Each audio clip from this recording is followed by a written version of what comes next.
শুভ সন্ধ্যা। আমি সলিল বাগচি। এখন আমার লেখা একখানি কবিতা পাঠ করে শোনাচ্ছি। আপনারা শুনুন, দেখুন, আমাকে লাইক দিন, কমেন্ট করুন, শেয়ার করুন, সাবস্ক্রাইব করুন।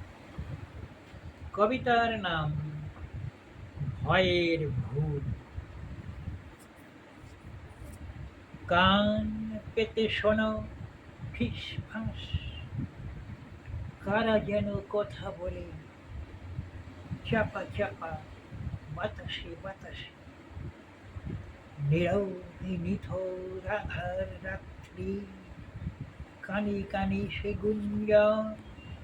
তারারা জেগে আকাশে আকাশে, দূরে বহু দূরে নির্জনতায় গাহিছে শ্রীগার গান। যেন কম্পিত সমবেত সুরে ভেসে ভেসে আসে তরঙ্গে, থেমে থেমে কান্নার মতো মৃদু বাতাস দুলনে ঘুরে ঘুরে। ঘুম হারা একা বিছানায়, পারি না নড়িতে সভয়ে।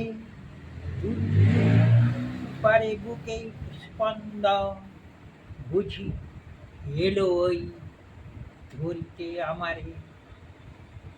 হয়তো এখনই প্রাণ বায়ুটুকু বাহিরিতে করিবে ক্রন্দন। এ তো মহাভূত ভয়ের কারণে আপনারে ভীত করা, না দেখে না বুঝে দুর্বলতায় এমনি করেই ঘটায় এ বিপদ। অন্যরে ভোগায় কখনো আবার অভাব জীবনের সাহসিকতা। নমস্কার।